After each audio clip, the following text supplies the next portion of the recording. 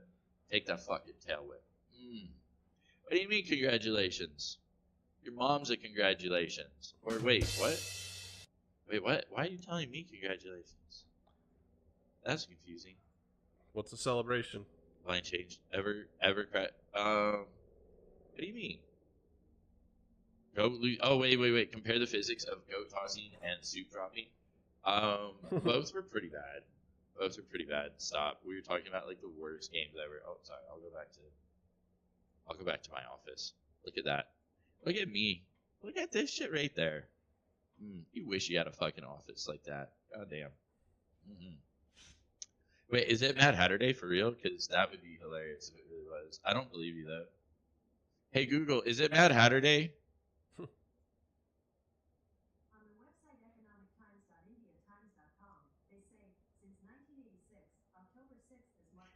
It's October fucking 6th, bud. October 6th is Mad Hatter Day. We're not even fucking close to October 6th. What are you? Hey, Google N. Stop talking.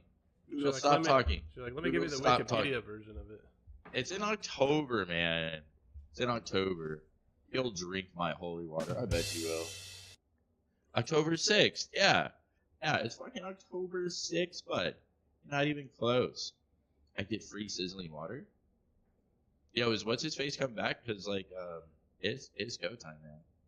Call him. Or is he not in on this? Are we ditching him? Vlad, his phone's here, isn't it? Oh yeah, his phone's here. Yeah, we can't call him, so we gotta go knock on his door.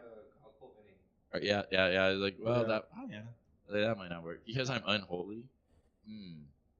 I wish I could put songs on right now. I would just start putting on that holy song. I can't even sing. I just know it goes holy. Oh, fuck, never mind. You know, I'm just gonna stop myself. So fucking embarrassed right now. Remind me to delete this part of the broadcast later on. Just remind me to delete this 10-minute. Oh fuck, it's raining tacos on one of the screens. Vlad is on his way. Yo shit, it's raining tacos. Damn, I can't play that song either. They'll damn it. Yo, thank you for the tacos though. Fucking delicious. Now that makes me think of the raining taco song, but it get copyrighted. Yeah, it's Taco Tuesday too. Yeah, fuck Taco Tuesday. If we had our stuff together, we'd have like tacos. It's Tuesday. Like we should come have tacos at the broadcast. We should just have tacos and beer the whole time. Oh damn, is that what we could do? 10-minute ASMR of just you crunching on tacos. Yeah. Just oh good. Well, somebody sits there. Beautiful. Is that where you're gonna sit? Oh. Damn. Oh yeah. Oh shit. Check that. God. Oh, now we gotta add your nameplate there, right? Hold on. Oh, brush it off. Brush it off like a badass. Ooh. I guess that goes over there. Oh yo. Vladdy Daddy. Is that a Oh musubi? man. Taco Tuesday. It's a hot pocket. It's Taco Tuesday? Wait, can they see this? I don't know. We don't What? know yet. We're live. We are live. Yeah, we're still setting up. Oh, center focus. Hold on. Third mic. We need a third mic. He'll be all right. That's right. I do need a third mic. Well, I know this one right here. Yeah. Plug her in. The little USB. No. We can get even closer. Hold on. I feel like I can zoom in more. Oh, I feel like I can zoom in even more in this one. Hold on. Let me really get a good. Oh fuck yeah! Oh Jesus! You can see the hot pocket stains on my little beard. Well then. Little hot pocket sounds bomb. Dude, I think I need to edit that. Apparently, I'm really. How good does that sound? Yeah. Yeah. Oh yeah. Hi. Powerade today. Yo, this is I Vladdy might Daddy. shoot over a little bit more to give Vlad just a little more room, so I'm not like crushing him. This is Vladdy Daddy. He bikes every Wednesday. Make sure to look for him tomorrow. You guys that are part of the bike crew out there, you know who I'm talking to. Check him out. Look for this face, okay? Listen, if you see him, what do you want them to do to you? Are you okay if girls just randomly grab your butt? You know, I'm cool. Would you with that. consent to that? If If girls just would Yeah. walk up and grab your Just do- butt just do- tomorrow, on the bike ride? Yeah, I'm okay with that. Yeah, he's okay with that. He's consented. We asked, he consented. There's no Yeah. biting. We got that. You say that now, bro.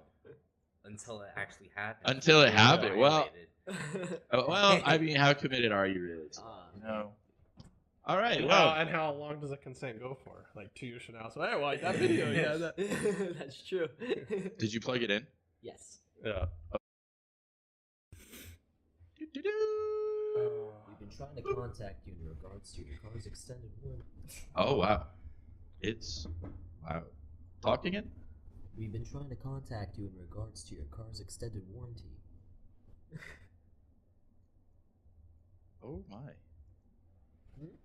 It's I just feel like if this wasn't under here, That's how. it's so loud. you'd have a little more room. Oh, what? Oh, Hey, yeah. careful. Uh oh. The TV went off. Okay, No, that was you. there we go. I fixed that shit. There we go, you guys. Alrighty. The little monitor's not working. What's not working? The little monitor. Oh, you fuckers. I Are we can't good? see how ugly I look. Are you back? Did you kill it from the back end? That's always, I'm bro. trying to- That's always. We don't need to see it anyway.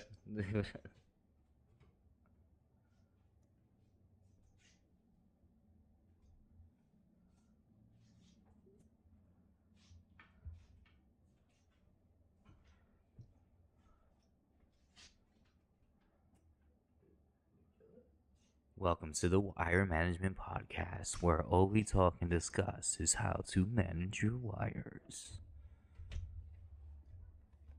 I'm terrible at wire management. I think the little what is it, DVI DVI, yeah. DVI port might be a little loose or a little pins not too bent. I mean, if you're Well, talking it's a about power DUI, issue. I'll be able to relate a little bit Really? more. Yeah. I think she died.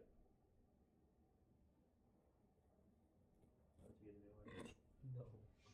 Oh well, no. There's something on the That's screen, right? I Yeah. see you popping up. No, the screen's working. I think it's just a connection to the screen, because it's on standby mode when it's colored yellow like that. That means it's not getting any input from the wire to the computer. See no signal. I think it'll be alright. Uh, I didn't look at the screen one time I do.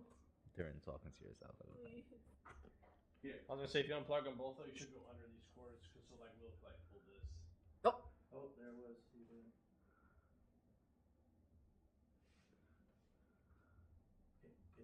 Don't touch anything. Don't touch anything. Don't touch it. Come on, you're in charge of the setup. You Don't need to touch get it. this shit good. Don't touch it. I've heard that before. Oh, my hot pocket's getting cold. Jesus. Vlad's the opposite. He's like, touch it in public. Walk up to me. Oh my goodness. All right, let's start this shit show. Holy bazolies. All right, well, restarting again. Jesus Christ. Ladies and gentlemen, boys and girls, children of all ages, welcome back to the show. Holy bazolies. We've got all the good buddies in the room today. Vinny, don't be scared to just yell, by the way, in the background. It's okay. It's nerd shit today. You can be the the guy in the background. We got the Will here. We got the Vladdy Daddy, and we've got the one and only Mr. Scott. Everybody. Oh Jesus, I'm still in front of everybody. I'm sorry. My bad. Nerd shit. By the way, I feel like nerd shit could be anything, and so that could go in pretty much any direction, right? And so it's a pretty open topic. And when I say nerd stuff, I don't know. I'll just think of nerd stuff right now off the cuff. You could be super nerdy and into automobiles. You could be super nerdy into all of your book reading.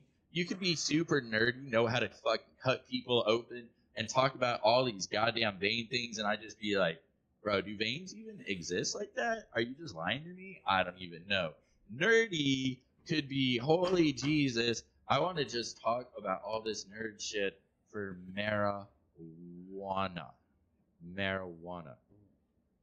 So, started out with a fun one because it is a little bit of the good buddies. What does nerd mean to all of you? Like, when I say nerd shit, like, what is your first thought? Because when I text this the other day, you're all like, yeah, that sounds good. So, what I got it at right away. What is nerd stuff to you? Well, I mean, like historically, right? It's like it pertains to like academics, and then it kind of evolved from there, right? And then it was like comic books, and then anime, right? And then just pop culture in general. I mean, nerdy for me, like I was very top class in elementary school. Every single class got accepted to the gifted program, right?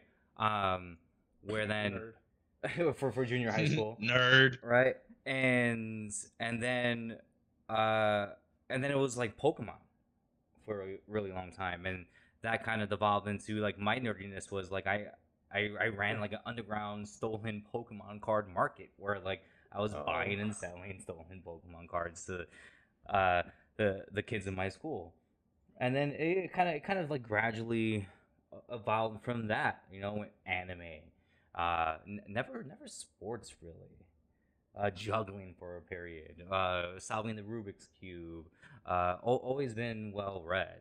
I mean, that's been like sometimes video gaming. That's been like the extent of my nerdiness, I think. That was pretty good. So, nerd or geek? So I would say nerd and geek, they both have different definitions. So as geek, you're like very knowledgeable in like a show or a series or something. Like Star Wars or like the Trekkies. I think that's a term for geek. Like you like the I don't know, like you like that sci-fi spaceship. I had to look it up. I Urban Dictionary'd it just to help. Just Urban Dictionary type talk right now, okay? Some people use the term nerd to describe someone who is intelligent and academic oriented. However, geek is more referred to someone who is just enthusiastic and knowledgeable about a very particular hobby or interest. Well, yeah. That's a good, yeah. Yeah. See that? That's a good definition. Yes. Yeah. Mm-hmm. Yeah. Because you could be a nerd and a geek. You can be Right. enthusiastic, happy, know all the stats on useless information, but it doesn't mean you're like smart or whatever. But it also doesn't mean you're dumb. You know what I mean? Because I feel like everybody's smart if they put their mind to whatever it is they want to do. And a lot of people, if it's something you enjoy and you get excited over it, you're gonna nerd out on it, so to speak. You're gonna go learn about a bunch of stats about it. Right, like what you spend your time on, right? Like it's like you can. What was the quote? Like you can, if you judge a fish by its ability to climb a tree, it'll go its whole life thinking it's dumb, or something. Like yeah. Oh yeah. It just can't be done. Wow. That sounds about right, though. Yeah, honestly, it's you guys have provided a really good definition for the term nerd. It's pretty much achieving in academics, achieving in just any type of studies that is both influential to your mind. I would say like brain development. The more you work, the more that you like what you do, that requires a certain precision of skills and like neurons to bounce in your brain to do that certain thing, it's just you're training your brain to be better every day. Is there anything that you're nerdy about or geek out on? I geek in out particular? about capacitors and capacitors and diodes, and I just like freak out. I'm like, oh, that's an older capacitor because it's like bigger, and like the smaller ones are getting macronized. I just get really in depth with it. What are capacitors for those who don't know? And what is a diode? A capacitor is able to hold electrons and basically release it based on a trigger interface that's on the PCB board. So it's a power storage at a sense, and I think it's using fiberglass fiberglass to hold in those electrons, which is very interesting because when they puff up and explode, you could see that there's like a little cotton in there coming out, but it's not cotton, it's fiberglass. But a certain type of fiberglass, it's not really fiberglass, it's like a chemical compound. And now I don't feel nerdy at all. Are they like in a certain pattern, those electrons, or are they just kind of like? Oh yes, so they're in a certain way, like it's kind of like a battery, but not really. It's like the thing. Okay, is so there's a type of storage within the diode. Oh yes. Okay. Oh no, diode is more Or of no. like a. It's like a. How do I say this? It's like a. I forgot. Well, talk about the fiberglass part then. Like, What is it used for? So where would you find these in everyday life? Oh, you would find them on TVs, like computers. On the circuits, circuits? circuit boards, any circuit board that oh, you okay. encounter. Is it more for like power Yes. consumption? Oh, okay. That's what I was thinking. Okay. Like data, like electrons. That's what I was thinking. Like a hard drive. Oh. That'd be different then. Oh yeah, and honestly, I'm more in depth with like just lithium technology and like I see myself as a nerd. I'm just really like to know more about what we're capable of when it comes to developing new scientific achievements for batteries. So there's all of these. Is that how? Okay, so I had to look this up a little bit. There's a gun diode, a pin, a tunnel, an LED, a laser, a vacuum, and they all look different too. I'll be damned. Yeah. Okay. And I'll just say a nerd can be a geek on anything, but a geek is not necessarily a nerd on everything. But a nerd, I feel like, could be a geek about anything. You know, like I think it's more like, yeah, you're smart about something, you can learn about something, you could be yeah. I don't know. That's what I say about the nerd thing. But I mean, I had no problem being a nerd. Wait, so what do you nerd out on or geek out on yourself? I like science. Science was my favorite subject, so I loved science, astronomy, physics, that kind of stuff. That was awesome time in those classes. And I guess I actually physics class I didn't do great the first time in it. I actually did pretty bad. Mm-hmm. I was like a C D student actually, so I did have a D in that class. But it was like my favorite class because like I learned all this cool stuff. I just didn't apply myself properly or whatever. Right. But because normally I was good at math. I was in the higher math in like sixth grade. Sixth grade, there was only like 4 of us in the math class. But anyway, that was a fun class, physics. I'm so out of practice when it comes to math. Like I'm trying to get back into it. I want to I want to start challenging myself and like start retaking like these math courses. Like me, starting like pretty early on, because I haven't used it in so long. But like in 4th grade, I scored in the 98th percentile on the state math exam, and that's what like helped me get into like this gifted program in junior high school. And in 8th grade, I had every single 8th grade class had the same math teacher. So we all had the same curriculum, we all had the same tests, right? Pretty small class. And I had a math first period. So what I would do is I would steal the math test, and I would fill it out, and then I would make copies and then sell it to the later classes. And so you lost direction, man. What the heck are you doing? Well, in math, like I started cutting school in high school. So Well, explain it. Yeah, so you're just someone that cut fuck that found shit. shortcuts. I in found life. You were shortcuts. trying to find the shortcut. Mm-hmm. I could resonate with that. In high school, I used to how do I say this? I used to be in IT. They would just like the principal or the assistant principal would just like cut me out of class and be like, "Oh, can you fix like six of these computers and realign the sounds for the next meeting that we're having on whatever." And because they have like the auditorium meetings and they have like a little sound booth with a computer and the whole spiel with the electricity. So I'm just like the guy that they would just be like, hey, you want to, have a good little thing for your college essay, you could send over. I got accepted to many colleges, and I'm like, fuck. And then that was what helped. Is like during high school, if you're able to implement yourself and what you know, and like even earlier on, it goes a long way towards like your development for jobs and colleges. It's quite amazing. And that's what I've learned is like, get yourself involved in your high school curriculum activities, and you honestly like colleges see that, jobs see that, and they're like, wow, you know. So That's true, actually. Yeah, I knew a guy who was like really smart, and it was because I was in a, we call it like a lab tech. It was a computer class, but like we'd go around. I would do something similar to what you're doing, but mostly it was just fixing a printer, like some teacher's printer that didn't know how to work, or something so basic. Oh, the mouse doesn't work. I don't know. It was like little basic stuff Like that. IT 101. Yeah, it was like IT 101. That was like a lab tech. But I remember there was a guy who like, because also the same teacher had a programming class. Like he had like 3 classes in the same class at the same time. It was cool. Like he had like a little separate door too, and like it was like a glass door. Like that was like this that was like the advanced class or whatever. Anyway, we had this guy that was like a programmer, but he started making $75,000 a year right out of high school. Just, and this is in 2004. Like boom, from programming though, because that. But like you said, he applied himself to high school to get good at it while he was in high school, so he had extra time to learn and all that stuff. And then he got offered a job right away. amazing. So like, I think that's really good advice for somebody in high school. It's like, hey, if you could find something, and I know like other countries do it more so, where it's like they already have, like by the time they're 15, 16, they already know like, oh, you're gonna go into this. You're already like, you're going into something special, like a specialty or whatever.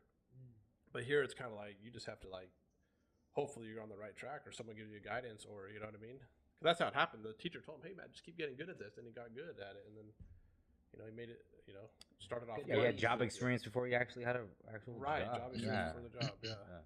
And so sometimes you need like a degree and 3 years experience, but like I just got my degree and I have no 3 years experience. Like how do I get the experience if I'm only interning? It's like this weird. Yeah, you need both really. Yeah. Well, sometimes you just got to take advantage of the opportunities in front of you, right? Yeah. Where hey, you got a guy giving all that shit, you got to take advantage of it. You know what? You're absolutely. I read this article about about raising kids and like take advantage of it. Yeah, no, go ahead. Take advantage of this. They're just gonna watch you. You just said that I had to pull that one. I read this article about like raising kids, and the article suggested that you don't tell a kid that they're smart, right? Because telling the kid that they're smart, it's not gonna build good habits, right? They're gonna go through life thinking that they're smart because they're told that they're smart, and then anything that challenges them, they might avoid because they don't want to be proven wrong. Right, what you should tell kids is that you're a hard worker. You're so great at working hard, right? Because they're going to associate their success and their accomplishments with working hard and not being smart. So working hard is like, it's okay to be challenged. Challenge is a good thing. They work hard, they overcome these challenges, and that's how they gain success and knowledge and, I guess ultimately happiness. Yeah. And then hopefully if they had some other sense, they're going to teach them like to not get taken advantage of either though. Because like, oh wow, you're super smart. Well, let's just pay as cheap as possible and like take advantage of you. So that's like the other end of that. I'd want to teach a kid to know like, hey, we got to value what you know now too though. So like that kid taking that job at $70,000 a year or whatever, instead of like, because he would have probably agreed to $25,000. You know what I mean? Just because this is fun, it's cool. Like yeah, I could. He just enjoyed it. You know what I mean? At that point, but like it's good that he had the right person saying no, you're worth this much kind of thing. Oh, you gotta have that. And about the grades too, I had a teacher that he would never give anybody 100% on nothing. 99% was a max grade, and then another teacher where he'd even give you A, B, or C, or D. He had to do it on the report card, but your grade was a 1 through a 9, and like a 9 was kind of like an A, right? A plus, and then like 8, 7 would be like a B plus to A. Like you didn't really know, like he just give you numbers, and like a 6 was like you didn't do that great, like it's like you did average. Yeah, he had a whole number system, and this guy was a cool teacher because he was like a professional, retired professional tennis player. So he already had like all his money or whatever. So he just like taught it because he liked to teach. You know what I mean? So like he didn't like need the job or whatever. So he's like, I don't care if I get fired kind of thing. He was like totally not PC. Like he would probably get fired today, maybe. But like he was cool. Yeah, Mr. Bogard. I remember that guy. And I remember one time I was sleeping in the class and he'd say stuff like, he's like, you don't know or you don't. He's like, what's the answer to this question? I was like, I don't know. He's like, you don't know or you don't care. Like it was just funny. Yeah, don't remember too much of him. He was an English teacher though, but yeah. I only I only earned 1 English credit in high school, and I'm an aspiring writer. Oh, that's a good story though. Right. Yeah, I like Sometimes the school just can't teach you the way you need to know it. Right? I fucking hated school, and I cut school a lot. And it felt like a popularity contest held in prison. like and things weren't going well at home, and I mean, at least my perception of things not going well at home, it was Right. my perception. Like things were, looking back at it now, I was just like angsty and like, yeah, my mom was in the middle of a divorce, and I didn't want to like participate in the household, right? And it was just like a lot of tension. I mean, that I was helping create as well. But like, yeah, in the moment, I was fucking had like the worst life in the world, and I didn't want to be in class, especially um, especially because like I felt like these weren't my counterparts. These weren't my peers, right? I got caught cutting freshman year in high school. My mom took away my Nextel phone, right? Which was like the biggest thing, right? It was like this is like it was my first phone. I couldn't talk with my friends anymore, and so I what I ended up doing was I worked hard at not getting caught cutting school. Like I made copies of the mailbox key. I used to unplug my phone at night. I What a professional. Oh wow. so Went the distance. and then that one teacher, like one teacher who I just absolutely love, I had women's studies with her fourth period one year, and she connected me so much, and she like believed in me, and she challenged me, and she treated me as an adult. I found out next year she was teaching next semester she was teaching video production, so I signed up right away.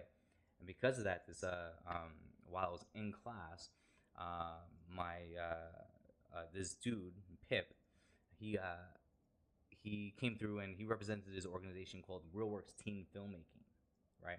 It's a nonprofit organization that teaches kids how to make short documentaries. And so I applied to the program. I got accepted to the program, right?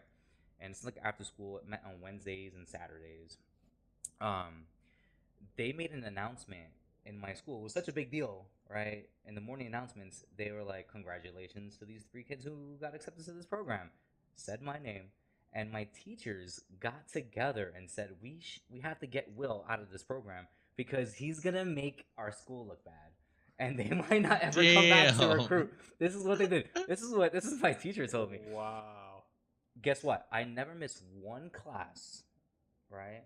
I ended up making an award-winning documentary about me and my friends cutting school. Got a full-time job at that organization.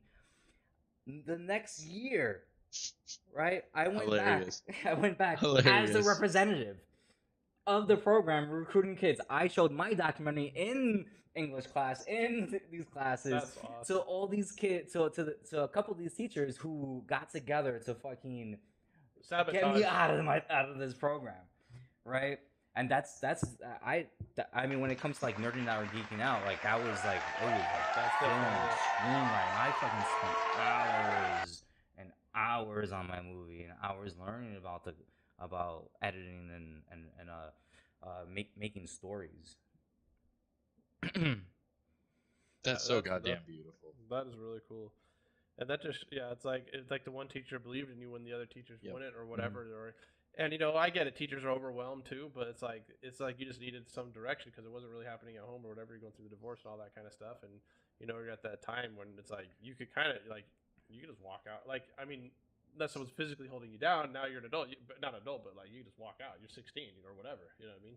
Who's gonna hold you down? And that's the thing. It's not like I hated school. I hated the what it was, but it's not. I didn't hate learning. I love learning, right? And so like part of the thing to prove to my mom that I was still going to class was like sitting on the kitchen table and like reading my textbooks. I was still learning every single day. I still read all the textbooks.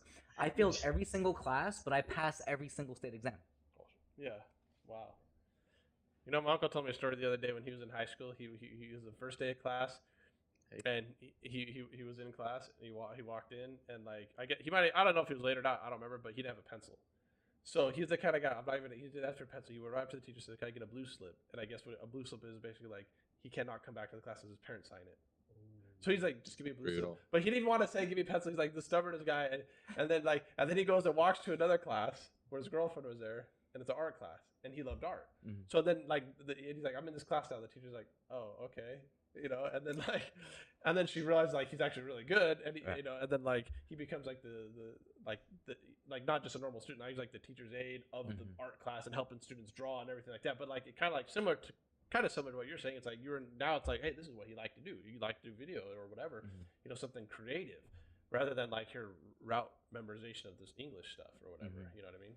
Something you can enjoy doing. I think that's important for kids to have. That's why like when I hear when they're talking about, oh, we're gonna cut the budget of music, we're gonna cut the budget of arts and that kind of stuff. I don't agree with that. Like that's dumb. It's just as important as math. Cut lunch before you cut me music and art. That's an example. Yeah, no, yeah, but you should. It's like, yeah, you got to keep it. Like it's just as valuable. Like in my opinion, it's just as valuable. I mean, yeah, there are some subjects you can but not art. Like, come on now. No, Like, not art and music. No. I'd say keep that. Squeeze it out. All right, we'll just go right to Vladimir and switch it up a little. Vladimir, dorkiest, nerdiest video game you've ever been hooked on? Civilization 5. I played that shit too many times. I have approximately 382 hours. It might not seem like a lot, Oh but wow. like all those times I literally was playing it. Like not leaving my computer deck Steam thing on all night. No, I actually played that shit all night till like 4 and 5 morning. Trying to like the game is so Jesus. addicting, man. It's just so fun, bro. You get to be whatever the hell you want to be and like nuke stuff, bro. It's kind of dark, but it's fun because you see how the world develops in such a fun way, you know, and you learn too, which is so cool. It's like one of those fun learning games, you know. And Is that how we're gonna sell it? Because I just look at it one of those games where it's about taking over the goddamn world and making me mad. Yeah, Gandhi with nukes.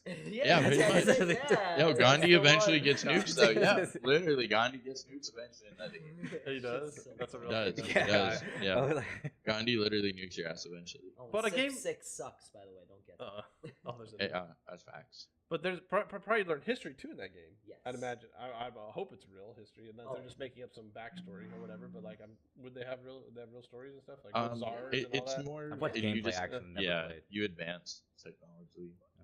Yeah. Yeah, it's.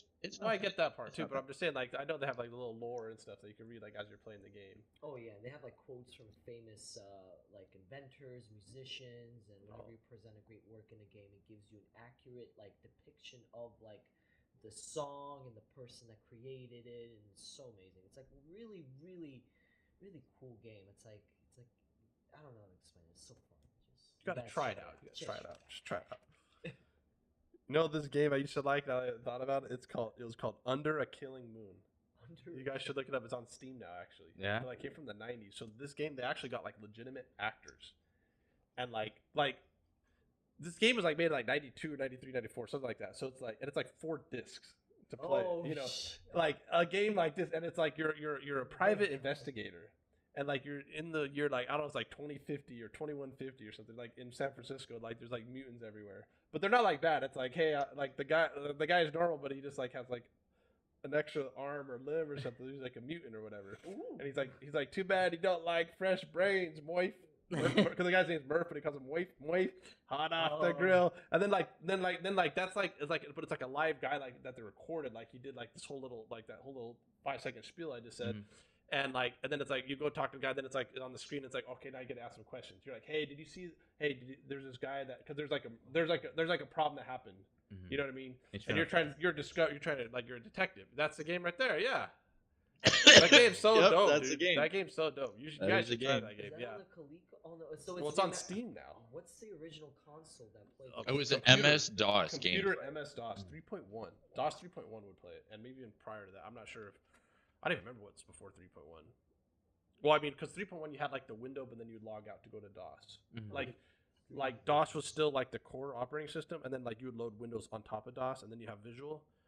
But like when you started this game, you were like in DOS, and then you type like DOS, like it's like CD, like change directory, CD space game / and enter, and then like game.exe. Windows 3.1. Like, yeah, that's how you got. That's how the game started and stuff. You had to but- actually type it out. But You they had had to tell like DOS what to do. but they had like actors. Like every scene was like a movie though. Like it's really cool. It's really interactive. It's like a cool story. Like let me just the quick story is like you go on top of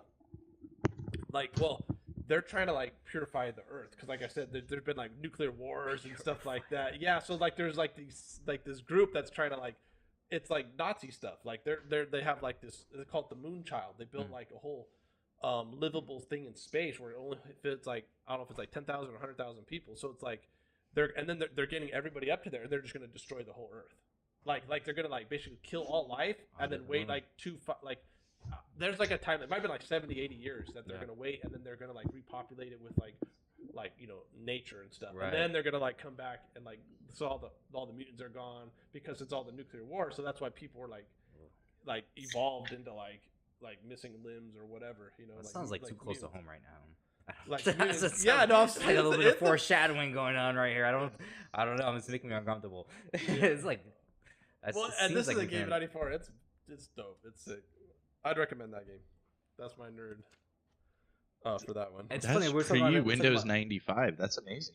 Yeah, for its time, it was that's really, pretty amazing. Really yeah, I was looking it up. We're talking about that typing game that earlier. Typing tutor. Right, and my same neighbor, he like gave me the typing game, and he was teaching me how to mess with DOS. I never got really too far into it though, because I ended up I ended up like messing around with his girlfriend, who was also 21. Oh well then. Burn that bridge. That's a oops a Roonies right there, man. Speaking of nerd, like, yeah, that's bad. But I took apart my dad's computer when I was 10 years old because I wanted to play StarCraft 1. And this is like 1996 when the game came out. I had the game for a whole year, looking at the box, beautiful graphics, like every day. Like it's like a beautiful box. You open, like it was like thick, but like one cardboard layer came up, and like you could see, like, oh man, this game's so awesome. And like I just look at it like every day for like a year, and I got so tired of it. I was like, I'm gonna try to fix this thing. Well, no, because we finally got Windows 95. Because they had to have Windows 95, I think, to play it, or Windows 97 or 98. I don't remember actually. It might have been Windows 98 maybe. But either way, once we got the operating system that it would work, then I tried to install it, and that took a year to get, and then it still didn't work because my CD-ROM drive was only 1x speed. And I don't even know what they're at now, but like at the time, there was already 40x out. Put it that way, So I went, well, I'm gonna take apart this thing, and I went and bought a 40x. Had my mom take me to Best Buy, and I came back and I bought it, put it in, and then it still didn't work. And then I learned, oh, there's such thing as video RAM, RAM and video RAM. So it's like then I ended up not being able to play for like another year until we got a new computer. So I had to wait so much to play for that game, and just looking at the beautiful box. Did you ever have the CD caddy? I have to see what that looks like. Oh, like multiple. You got multiple CD drives. Yeah. Oh, CD. Just like the old school like CD players, you can like rotate like 10 different CDs on the big ones. You're like a home DJ almost without the vinyls and the turntables. Well, my dad had something that holds 400 CDs. Music CDs though, not games. This is not a computer. Yeah, he had that thing, and he had two of them, like just 70s and 80s. Just for storage, or to be able to rotate. Well, to rotate. Okay. Yeah, so he still had stuff in storage. He had over 1,000 CDs because he didn't fit them all in there. Yeah, because each one would hold 400, and then he had a program. It was a lot of work actually, because he had to program each. Because I don't think it would like nowadays they'd probably just like read it. Well, I mean they don't even use CD. Like they'd have the technology to do that now to read like what it is. You know what I mean? But like he had had to hand label everything. Maybe he did it though. I don't know. Either way, it was like a lot of time. I feel like building my own computer has like been on like my list of like new hobbies, because I consider myself a hobbyist. I love really like jumping into things and learning new things. And building my own computer has been on that list for a minute. Oh, it's real fun to do that. Yeah. Gotta do that. Because as savvy as I think I am technologically, I still, I promise you, it's a lot easier than it sounds. It's just so- A know, to it's B, just B to basically, C. you just C to buy D. all the components and just stick them into the. Yeah. Things joke, but it's real. I think it's harder to actually like build shit from IKEA than it is to build a computer. Oh, I bet. Yeah, everything I've read. Yeah. Suck at carpentry. Is because the directions come in Norwegian. Is Do it a what? Norwegian company? Did I get it right? Norwegian company? What? Yeah, IKEA. Is it Norwegian? Oh, I have no idea. Wait, you're from a Norwegian? Oh, IKEA? I can look that I up. think it's from But like a computer, okay, what do you need? You need a tower to put all this stuff in. You need a power supply. You need some lights. The lights are the most important part, I think. No, you don't need Make them glow. No, forget about that. Some people would like swear by it, but motherboard, a CPU, video card, and RAM. What did I miss? You need a monitor. Software. Well, yeah, then you get software, sure, but I mean, like, as far as the hardware goes. Oh, Like you need a mouse keyboard. SSD drive. Yeah, It's you need really yeah, not I don't that have a hard bad. drive here. That So you shit's need- amazing. get an SSD drive now. Like there's no reason never get the other one. Don't It's use just- it as storage though. Use it to start up your operating system. Power component, like a Definitely use that. power. Yeah, power supply. Power supply. Okay. Yeah, but it's like 1, 2, 3, Yeah. 4, 5, 6, 7, 8, 9. 9 things. It's really not that much. 7, 8 things right here. So, anywho, as these guys figure this out and solve this mystical problem, It's like 8 parts, dude.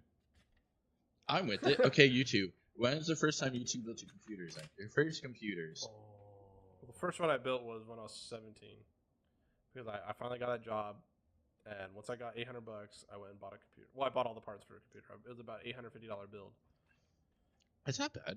Yeah, it was really good. And then like me and my friend just built it together, and that was like my first time doing it. And I was like, oh wow, like building it from scratch. Like I said, I had some experience like taking apart, just messing around or whatever. But like this is like all new stuff, putting it together. And yeah, I mean you do it in like an hour or something like that. It doesn't take that long.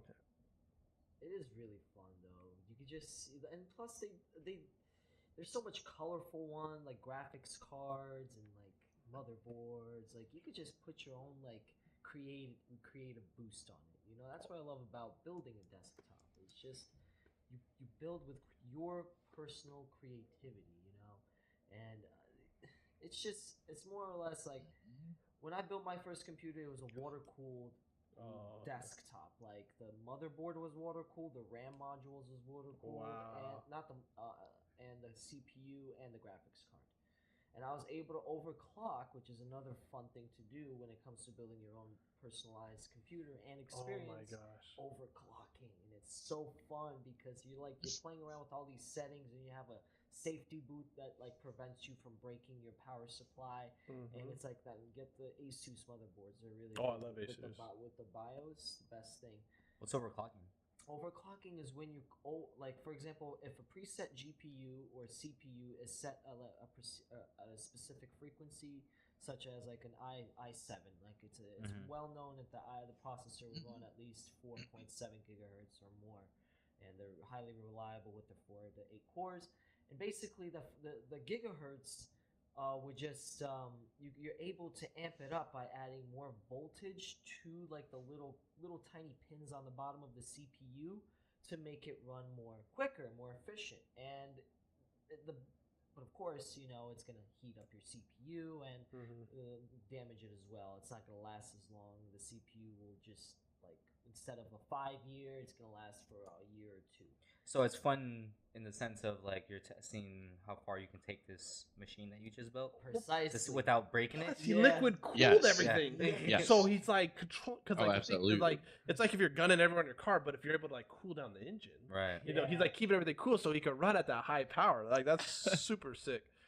Like in like real quick, like in speakers, they have something called REM, right? Where it's like I don't remember exactly what it's called, but it's like or maybe it's RMS. It's like the consistent like how loud can I have the speaker before it gets blown out? So it's kind of like what like the gigahertz. Like Right. you have the stable number, but it's like okay, you could go above that certain percentages. Like you could do 1%, but you could do maybe 10, maybe 15. I don't really know. He could tell you, but yeah, but that's awesome.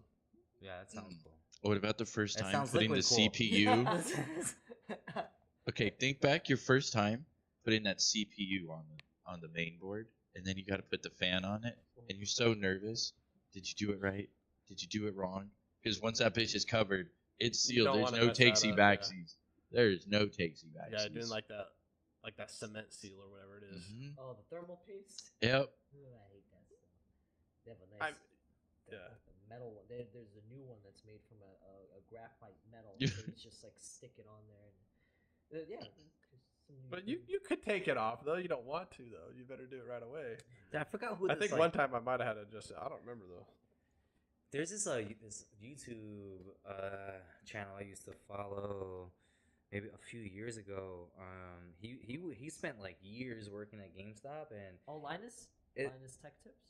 not Linus Tech Tips. It's like he buys like old consoles and then like he opens them up and he shows you how to fix them and new consoles too. Like with like when it comes console. to like Game Like Boys, Commodore Nintendo 64. Switches, 64s, like cartridges. Like he shows you, and I don't have any of these things, and I would just watch him like explain to me how these things work. And it's like typically a lot of like it's tedium, right? A lot of things have a lot of screws that you have to keep a track. You have to keep Yeah. track of. You have to put things back in the right place. But yeah, I always found it like super interesting. Yeah. Like on a MacBook Pro, if you turn upside down, like they have like 8 screws.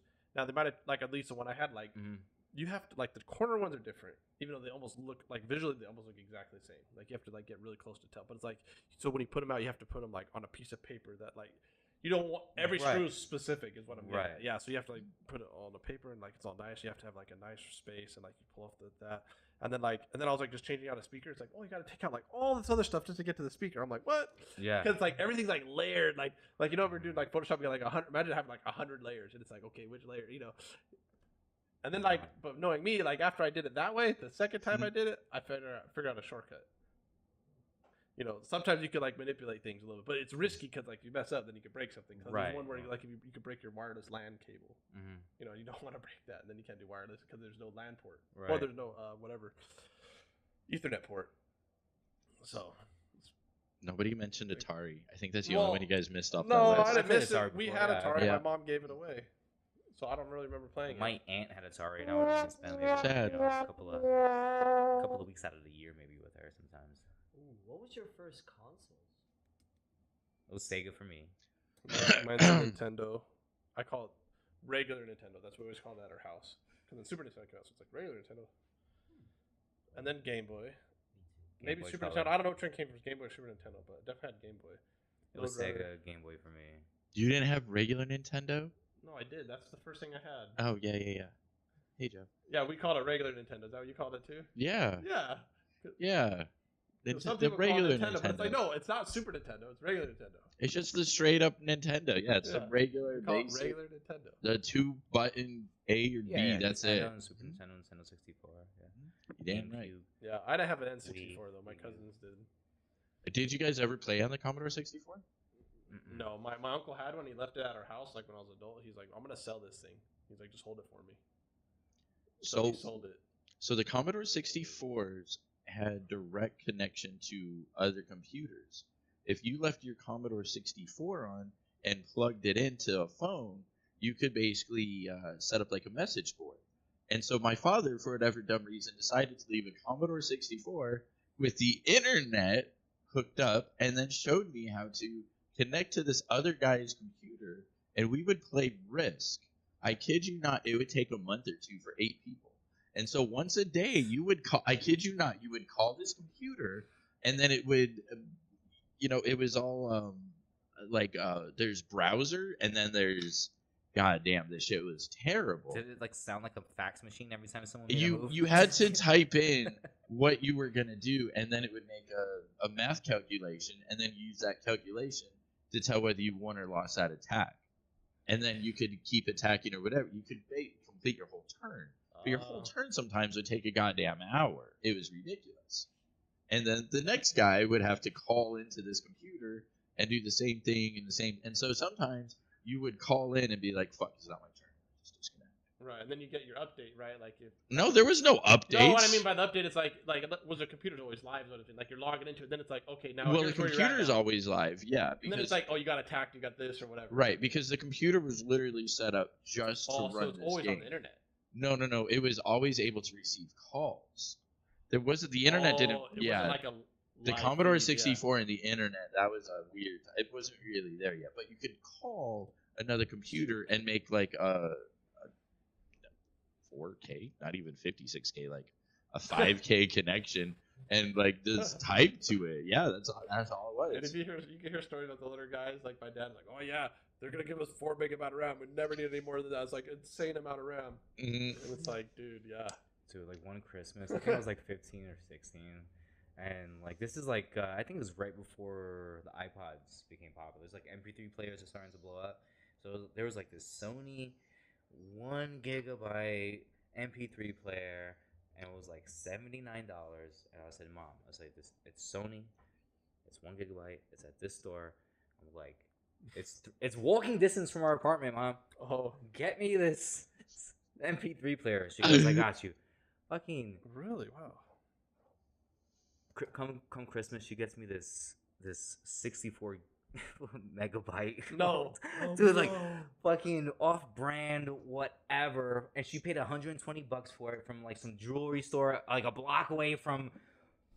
She's. I love you, Mom. I love you. It was an honest mistake. She listens to this. And I was like, Mom, I could not fit the whole G Unit's "Beg for Mercy" album on it. I was like 2 tracks short from a full album. It was 64 to that's terrible. That's sad. I mean, it got me to and from. If you convert it to MP3, you're talking even 5 megabytes of a song. That's still like 11, 10 12 songs songs. top, Yeah, didn't get a whole album. Yeah. This is back when the albums used to be over an hour. You know? Back when an You have album an actually album. told a damn story. It's like you're paying $120 to put a $10 album on there. Dude. You're better off having the portable CD player. Remember how they had the CD players that had like the skip? It's like, well, like it would save. The like skip 45 protection seconds. was Yeah. the best. Yeah, the skip Yo, protection. It would oh, save man. 45 seconds. So just Junior the high underground biking to Pokemon school, that was the market, best. I used to have The best. a stolen CD player market. This is back when the CD players were. You were fucking like guy. $120 a pop. I used to have a locker in my homeroom with like stolen textbooks if you needed a textbook. I had Pokemon cards. I had CD players. I was like, what did you want? I get a few. And CD players were like the hot topic. They were like what is it called? Skipless or sound Anti-skip, maybe. I don't know. anti-skip? Anti-skip, right? yeah, that's what it Where you was. can put it in your pocket and actually walk. You didn't have to Yeah. like have a gyroscopic hand. Yeah, that was a huge. Man, I saved up technology. for months because I was biking to school. In 8th grade, that you use CDs, right? Or at Yeah. least for me, that was still the era. Shut up, Vlad. You don't even fucking know. Shut up. You don't understand. And so, man, I saved up for months doing so many stupid things just to get the one that doesn't skip so you could go and no skipping the whole way there. Oh, you thought you were the badass. Easily the best.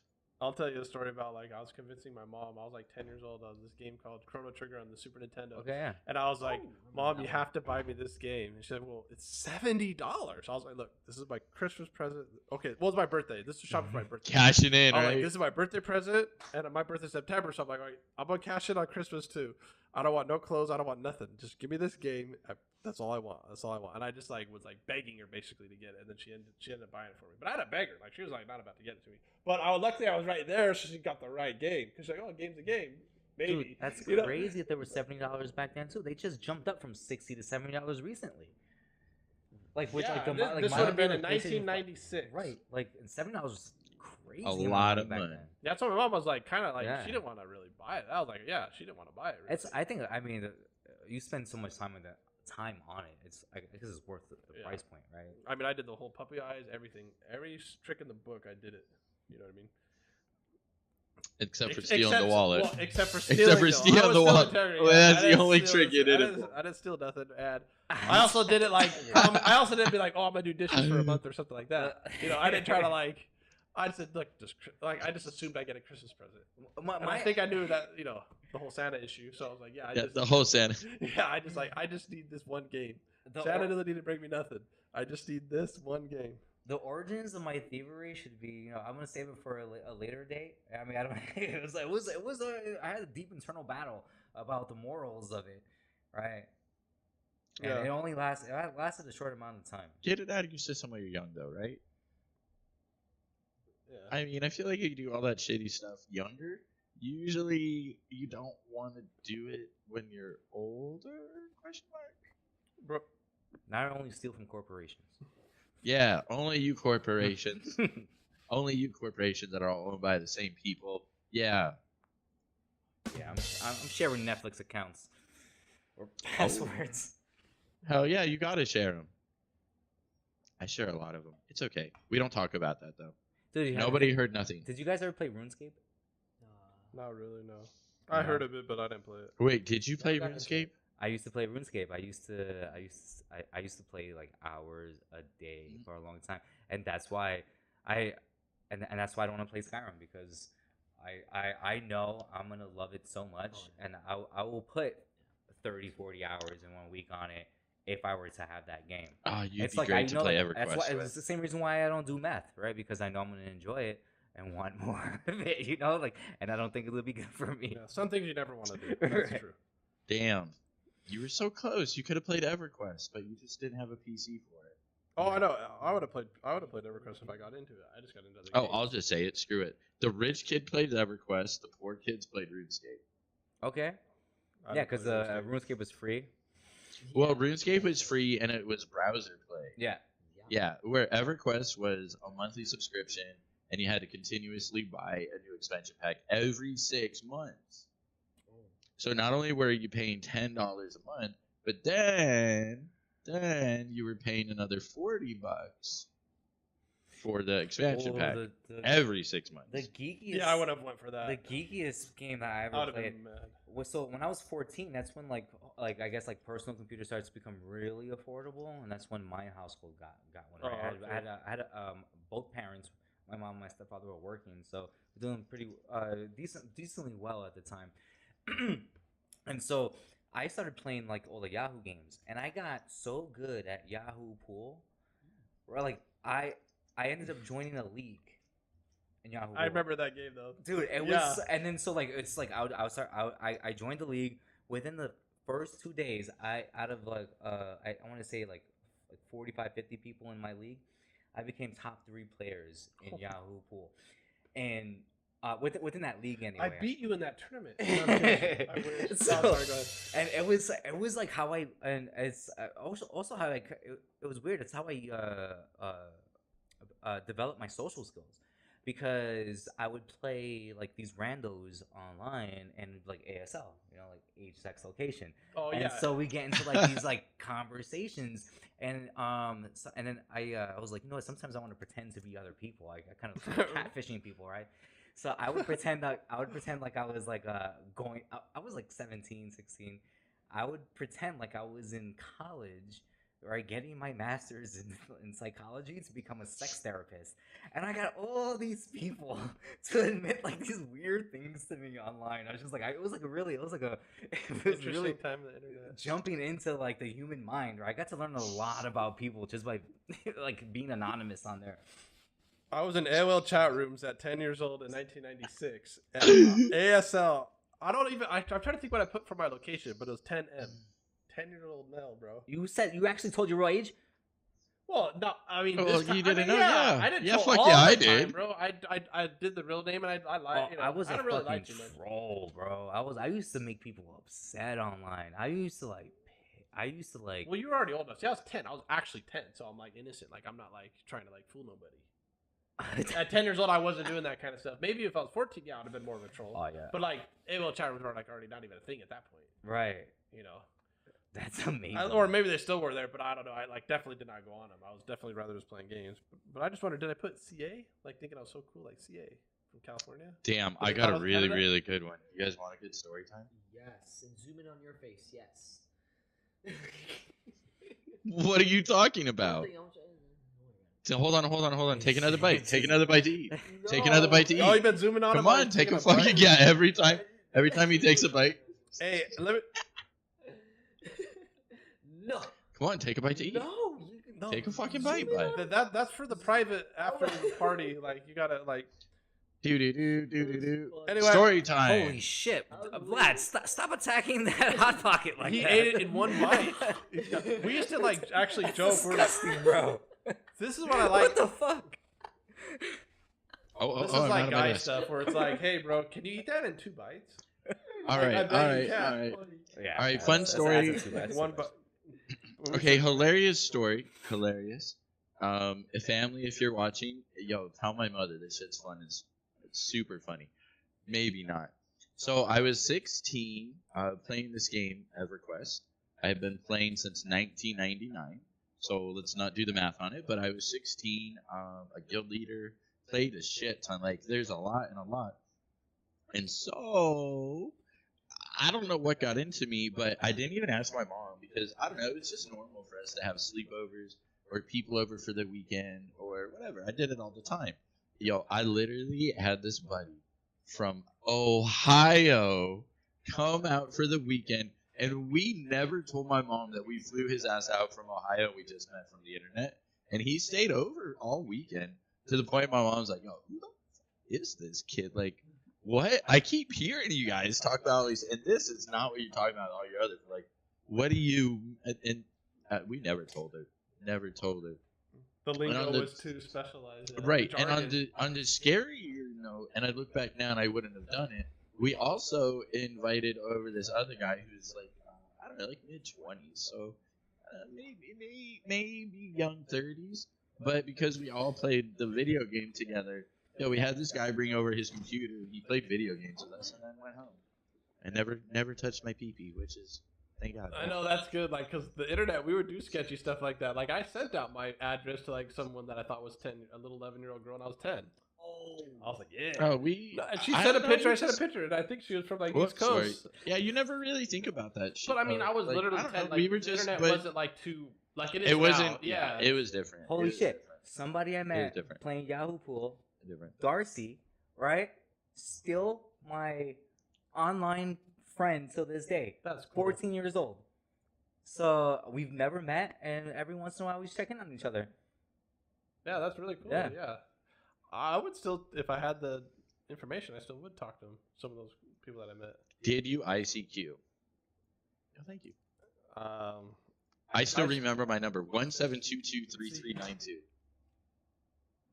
nice. 17223392. ICQ, yeah. Yep, that was my ICQ number. Yeah, I didn't really mess with ICQ. I had AIM. I did the I was an AIM. AIM kid. Like, I didn't need ICQ. Yeah, it's AOL. just, it depends on, like, what Yep. system, how you had. I got AOL at 12. I know because my password was I am 12. That's funny. No, seriously. No, I believe it. My I first used that name- shit for a really long time. Yeah. Because it was IAM12, and it was, back in the day, that's all you needed. Yeah. You needed like one letter, one number, it was super easy. I Yeah, didn't you only even need, need like, it now out. you gotta have 8 and all this. Mm. That's funny. Yeah, passwords, man. And Well, you gotta so- memorize your passwords back then. Like, It all is of them. about that time. Anyone want to give some final nerdy thoughts before we switch over to I think we gotta build a weed PC. prohibition? We gotta build a PC. We I wanna should build a fucking PC. build. We should build. I a think Good like I Buddyz kind of want to, PC. if I do, I would bring it here. We can freaking build that thing together. It'd be so fun. That'd be nice. That could be fun. You know. Put it on camera, build a PC. I want lights. Lights. That's all I care about. Yeah, we do need some lights. Lights. We do need some lights around here. Well, Well, lights everybody- is like the way last thing on the list. If you do I lights. know, I know. You gotta I'm do su- the I'm such a liquid. If you sucker. do a liquid cooling system before all that, you gotta have a extra RAM if you need it. I go max RAM. I do like Everything. a custom one if you like. Oh, li- Custom water loop.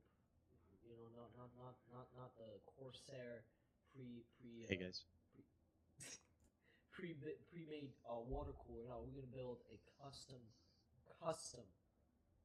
pipe dynamic thing going on with like 3 different colors. oh, that'd be so awesome. That'd be cool.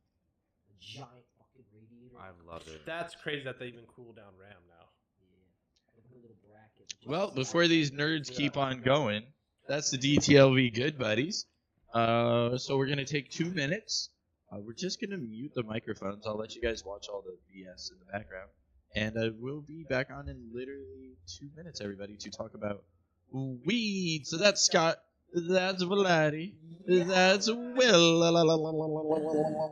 I'm the Mad Hatter. I'm Mad Hatter. We'll talk to you guys in a couple minutes, or some of them won't. But I'm curious to see how this next one goes. Weed prohibition. Peace out. Is this even really a thing? I guess we'll see in a minute.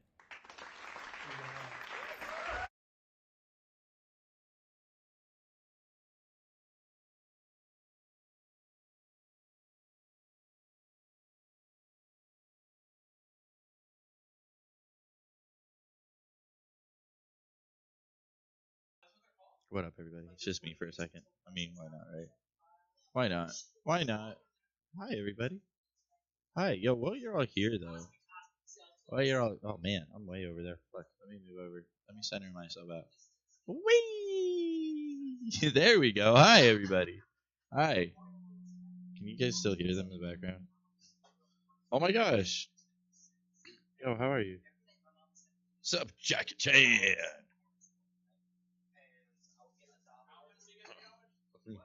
Yo, hi. Let's see where we're at. Hello, everybody. Hello, everybody. Oh, hi. Then let's see the other chat. Cool. Yeah. So I don't know. This isn't my topic or picking. So I'm going in with just a bunch of questions. We'll be talking about marijuana next. Our next segment is more of our stoner conversation talk. So very, very curious to see how that's gonna go. Super duper curious, not gonna lie. So stick around. But while you're here, listen, while you're here, if you want to slide on over to that YouTube and press the like button, we are live right now on YouTube. Yo, come on. I need a couple more likes over there. Somebody go to my goddamn YouTube and press the like on this live thing. Please, thank you, you know? Or just stay in there and chat, whatever. Or here. I really don't care where you stay and chat. You know, you're good wherever you're chatting. I'm pretty happy about that. Hey, you guys are welcome to set up. Get on in there, big boy. I'm ready when you're ready. I'm ready when you're ready. Yep, you're good. Okay. Yeah. What? What jacket? Oh, it's hanging up in the bathroom.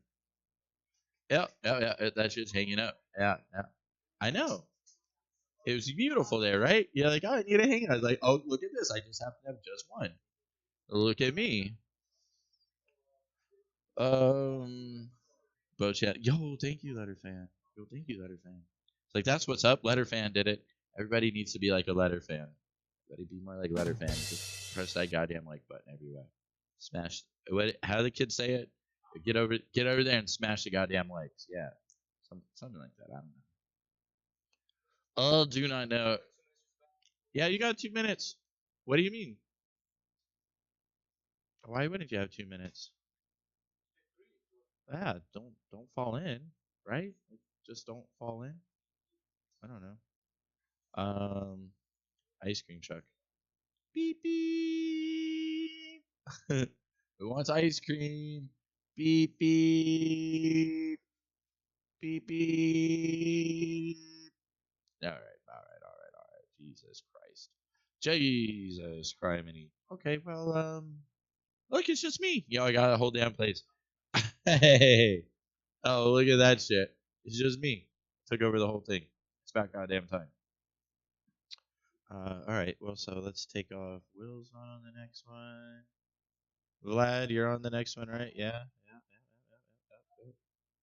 And then so we got Moo. Well, where can we put his name? Hold on. Gotta put that there. Put that there. And then we need Vinny. Let's see. Got the no, I guess he's not. Sorry, I'm just setting it up for the next one because we got new people coming on in. Yeah, so we got Vinny and Vladimir on the next one. Okay. Okay. Oh wow, look at that overly sized writing. Look at that overly sized writing. Hold on, let me try again. Got a red panda spread? Oh yeah, spread my red panda. Hey Wendy. Oh yeah, spread all of my goddamn panda. You won't. You fucking won't. You'll talk about it. You'll think you were going to, but then you never did. But then what happened? Then what happened? Then you didn't. Why didn't you? Oh no. I don't know. Well, fuck it. I don't know what we did with his we lost his Instagram. Oh well, it'll be fine. He's just gonna be Vinny today. He's just gonna be Vinny today. I put him in the information thing on the YouTube. So good enough. Good enough. Anybody really wants to find him. If you really want to find him, you'll find him. Good morning. Like good morning. Wait, is it morning? It's like 9:30. It's like 9:30. Yeah. Hey, are you guys gonna are you guys doing this? Hello? Hello? I don't know, man. They were supposed to be on by now. This is only supposed to be me talking for 1 minute. I'll prepare stuff next time. No. Wait, stay forever. Stay forever. Stop it. No, stop it. Don't you try and leave. No. No. Are you guys ready? Hello? Hello? Are you gonna hello? Hello?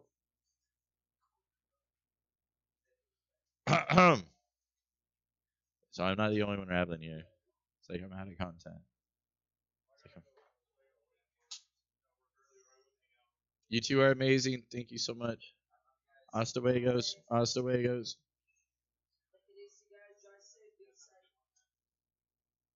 All right. Well, let's here. Watch these dorks setting up. Look at these dorks setting up. Look at these guys. Oh my lanterns. Oh my lanterns. Look at them go. Oh my god. Oh my. I'm just watching them. Look at the concern on his face. Is this not adorable? By the way, your guys' mics are turned off. Don't worry, they can't hear you. They can't hear me. I'm just kind of watching you guys get all set up and do your thing. And this is hilarious, by the way. This is hilarious. Excuse me. Keep your shirt on, young man. Keep your shirt on. Nobody needs that. Nobody needs that shit right here. Okay. Yo, I did that to Scott. I don't know if you noticed, but I went over and I jumped and I was like, and then I moved back really quick. I was like, I got away with it. Oh, you didn't see me. I'm like, yeah, I got away with that shit. I totally did, though. I'm not even mad about it. Oh yeah, there you go. Strip down off the camera. There you. Oh Jesus, that's a very colorful shirt. Yes it is. Yes it is. Oh well. Oh well. Oh well. Well, everybody, I'd like to introduce you to the one, the only Vinny, and welcome back the one, the only, Vladdy. What up? Whoa. We don't get to get that crazy on the mic. It sounds just good.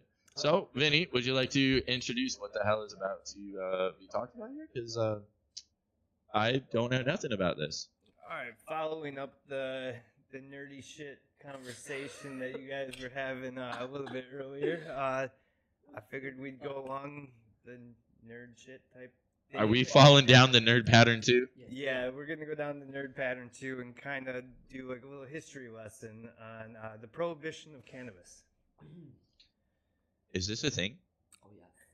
Do you believe him? We're gonna be talking about amazing aspects about cannabis in general, the medical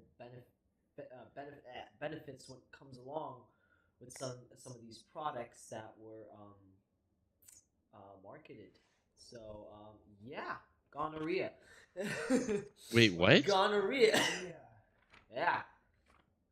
That's from cannabis? Yeah, it was a powdered extract of cannabis indica by the WMS Merrill Company in Cincinnati, USA. It was to treat gonorrhea. What he said. So they've literally used marijuana to treat gonorrhea? The raccoon is blocking me. Move it over there. The red panda. There you go. Holy shit. To treat... Oh, well, oh, do we need... Oh, here, hold on. We can do a center. There you go. Put it up in the middle there.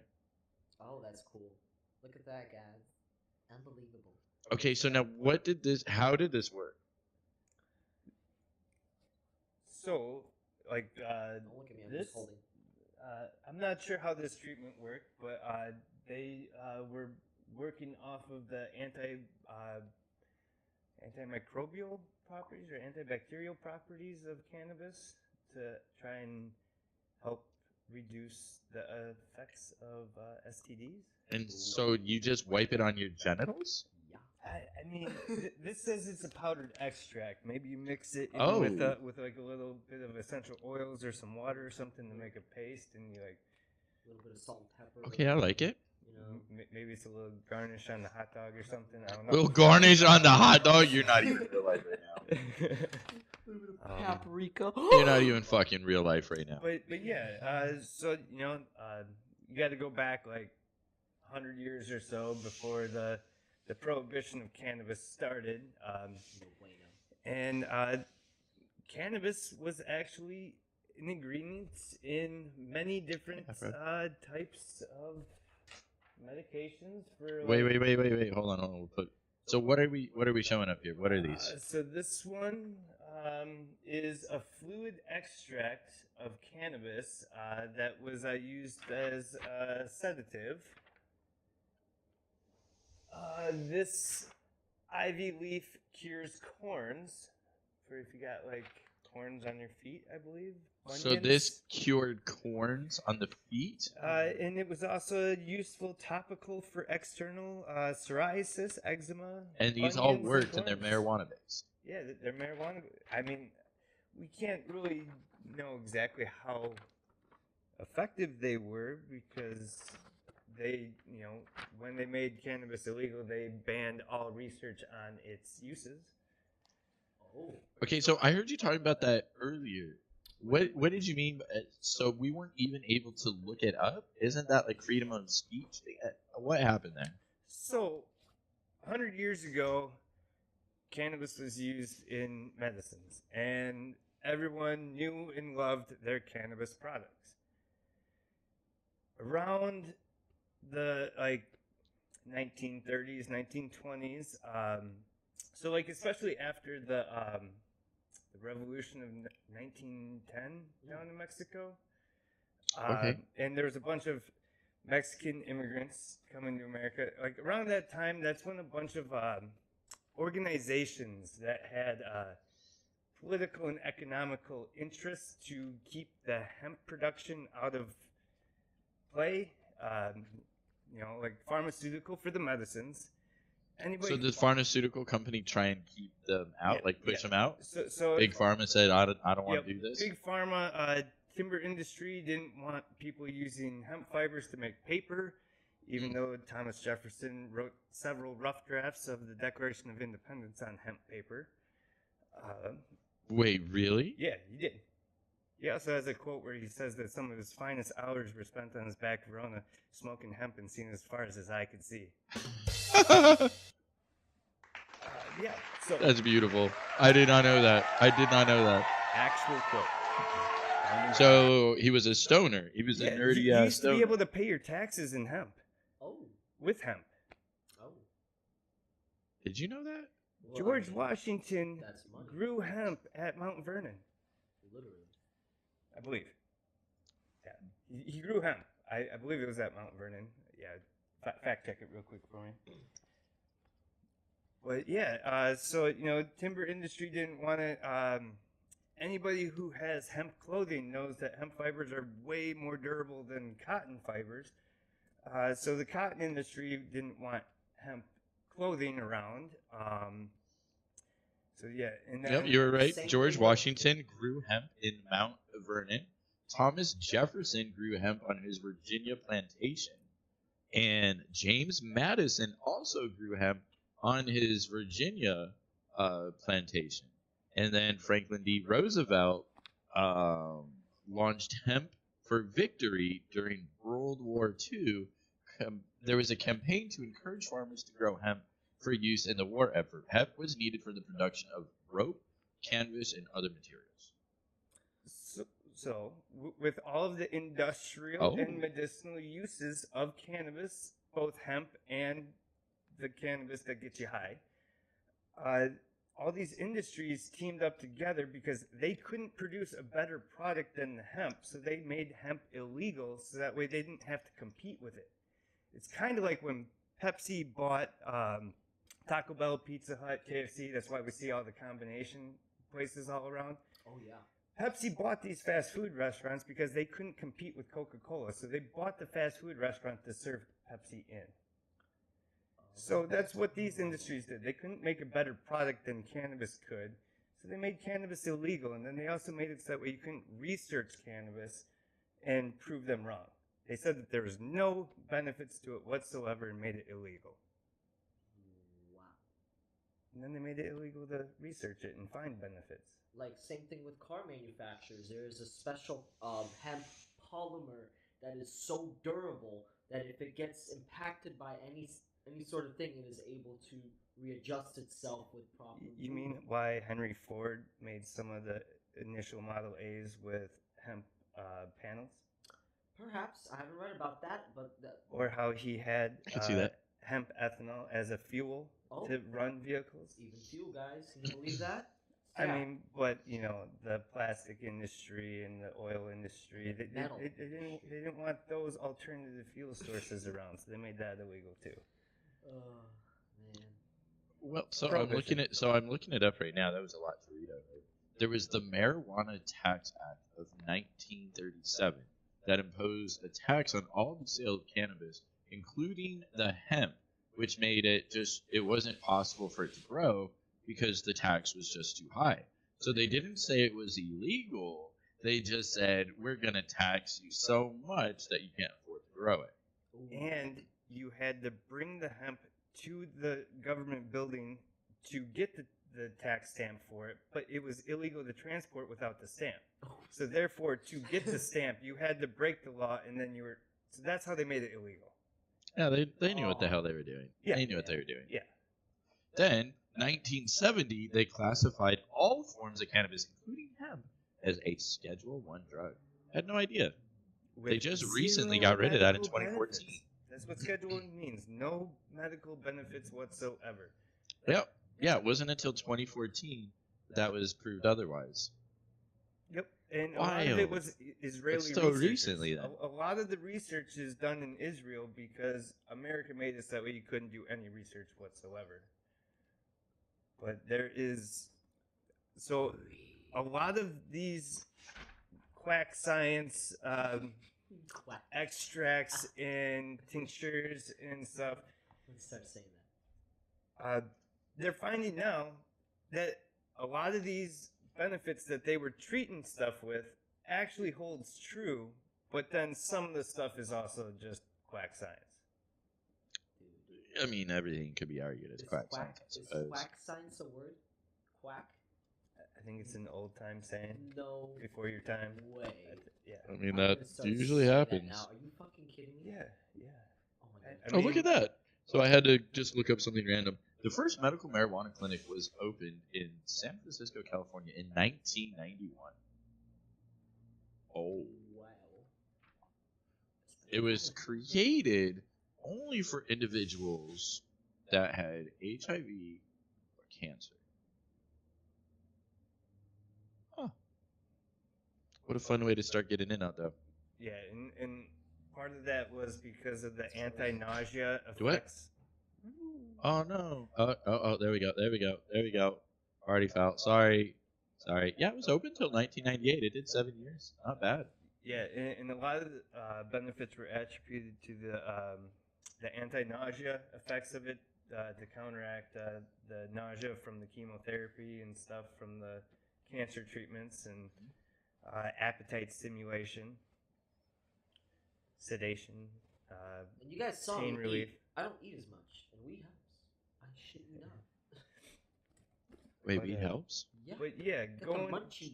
into the 1930s when they did the marijuana tax law and then eventually started to put out propaganda to change the public view of it. A lot of the news articles on cannabis pre-1900 were about the medical benefits and stuff. And then a lot of the post-1900, like around the 1930s, articles on it were referencing like those Mexican immigrants and how they were bringing this Mexican loco weed and how it made them deranged and violent and superhuman strength, and they just really played up the racism of people's view to demify and demonize marijuana, which they started referring to it as marijuana because that was a more Hispanic sounding term, and they wanted to get people to associate it. Hey. No. He doesn't No. like that. Ass. That was the door No. when you booped him on the nose. I'll boop you back. When you're not ready, I'll put it right in your ear and be like, Oh shit, your tongue is long in that. yeah. little Oh, whoa. That's only what she said. Damn. Oh, Jesus. Yeah, fuck that guy. Fuck that guy. Yeah, fuck that guy. Yeah, get the fuck out of here. Fuck that guy. But yeah, they just really played on the racism of people. So Wait. So you're saying marijuana is so? Are They you saying used when to I say have- marijuana instead of hemp, I'm being racist? maybe a What? little bit, yeah. What? Wait. So what? They also Wait, used to what? have cannabis lounges that were also jazz lounges, and they used that as a negative too because of the. Why you got to throw a jazz lounge as a negative? I like jazz lounges. I got like nice jazz music. too. I got a cousin. I got a cousin. I don't like where this is going. Yo, when you guys just fart? Who just ripped ass? My dad's cousin. So I got a cousin. He's a really well known jazz musician. Someone clip that in the replay. Chicago area. I want someone to clip that on the YouTube. Yo, clip this very moment, and someone like listen for that squeak. Yo, this little fucker just farted on the broadcast. These mics hear all of that. Little Jesus Christ, man. Guys, literally fucking ripping ass. I'm like, come on, man, come on. Someone just takes naps there, man. Nap over there. Jesus. Did you clip it? Did you clip it? I don't know. That sounded like That wasn't trumpet me. there for a second. That wasn't me. I heard the trumpet go. I heard the. It was a jazz trumpet. I heard it. It was jazz Bro, I heard it. trombone. That was not me. All right, so I looked it up. There's so many different ways. Yo, you can use the hemp for textiles, papers, building materials, biofuels. Hemp seeds can be used to make biodiesel. Hemp What? resins can make anything that's plastic. Food and supplements. Yo, hemp. Batteries. Turns out hemp seeds are a really good rich source of protein, fiber, and healthy fats. They Essential can oils, even be eaten raw. Yo, amino hemp acids. seeds can be eaten raw or roasted, just like you do with pumpkin seeds. You can add it to smoothies or make hemp milk. Jesus Christ. And then you can use it for cosmetic care? Yep. No shit. No, That's hell, what they Lotion, got the hemp shampoos, lotions lip and balm. stuff, yeah. Moisturizing my butthole. Not I mean, bad, whatever you man. want to do with it. Not Whatever too bad. needs to be moisturized, it can moisturize it. Yo. So if it's biofuels, then could it make a lighter? Could you just turn that bitch into fire? Yeah. Obviously, right? Yeah. You can run farm equipment on hemp biofuel. Hempcrete. Yep, Hempcrete. yep, that's a building material Hilarious. that is flame resistant, pest resistant. I think there's a laundry thank you. list of things that's like really beneficial about it. The point is, if everybody just smokes weed, we wouldn't have wars. Are you sure? Well, and we could chop down a heck of a lot less trees in the rainforest by switching to hemp paper and Hemp. Wait, so now to this day, is there hemp fields? Why aren't people making it any? Is there still a really high tax? I mean, they kind of put those roadblocks in the way of building any sort of or having any sort of industrial farming of hemp, which doesn't even have the psychoactive THC in it. It's literally just industrial hemp,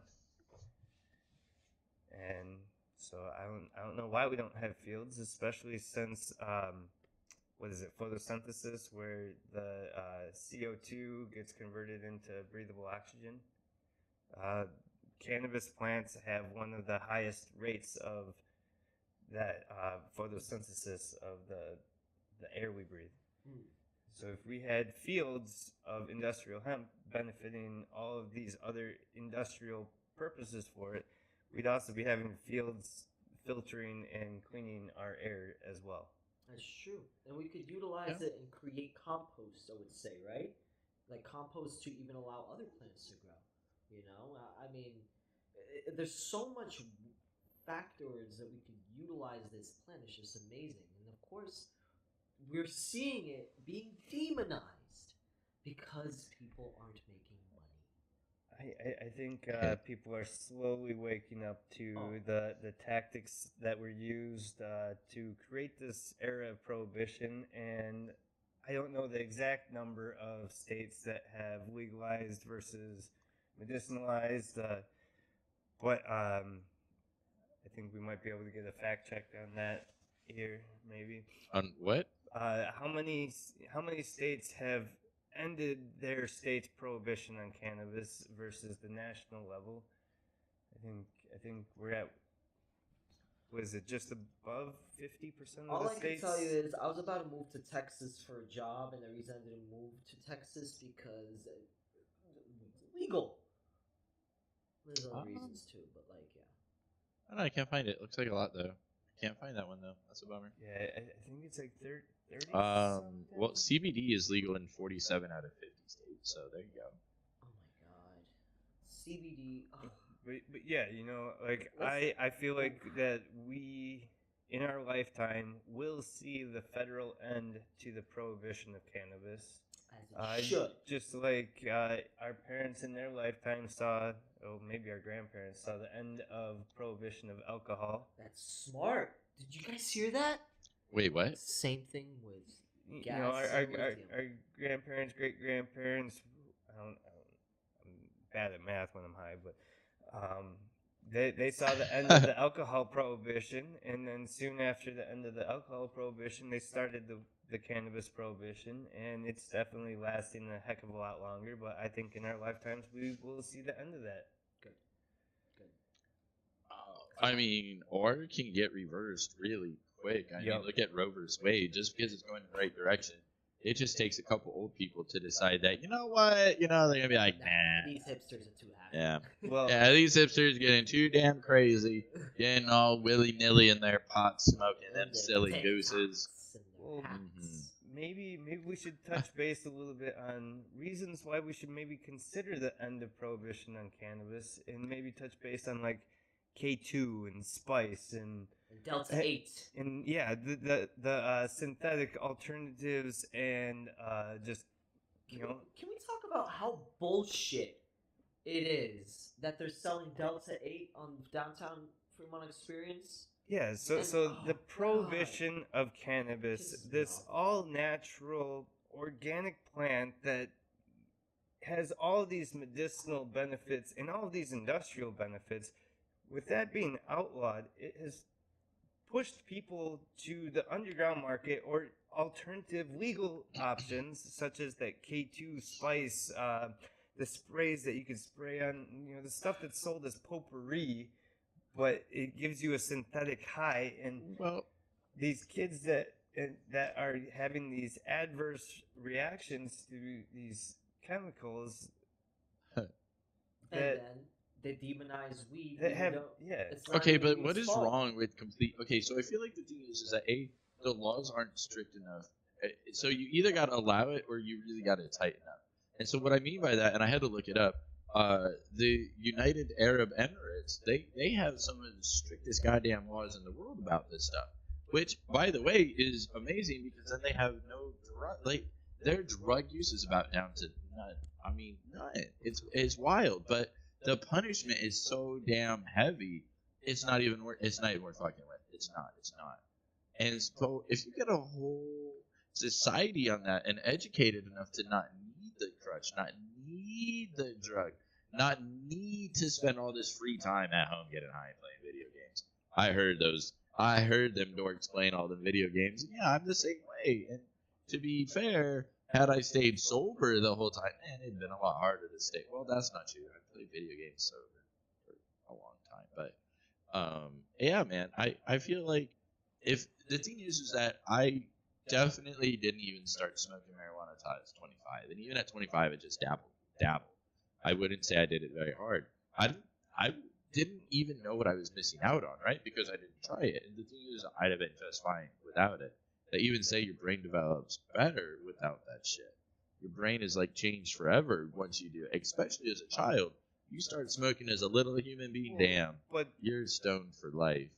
what about the children who have epileptic seizures and narcolepsy or whatever it is, and these cannabis treatments are having them be seizure free for? Well, so Yeah, again, videos I like think that. some of that goes down to, and I'll pick on So- the chemo one because I found this most interesting. Is so there's, I want to say it was 120 different types of chemo, but America only gives you 2 or 3 different types. They don't actually take the time, and so our healthcare system has become some of the worst. It's just failing us. There's really good alternatives here and there, but all that red tape, and you hit it spot on. The money. Of course they got rid of the hemp for the money. The thing is, these other countries are like, you know what? Screw that shit. And damn, they're making us look really, really bad. And I stand by that with a big thought of, most people, chemo works, but just because it's one of the big 2, that's bullshit. Sometimes you got to try and get tested versus all 120 of them. That costs money. And then even once you get it tested, it's not even legal in the States. So, as far as cancer treatments go, too, there is an extract oil called Rick Simpson oil. That's worth looking into if you ever have skin cancers for topical, or it's an oil that you can take, and they basically extract all of the medical benefits from the cannabis plant to make this oil. And like Rick Simpson claims that the quantities of this oil that he created cured him of his skin cancer. Cured him of his skin cancer. Interesting.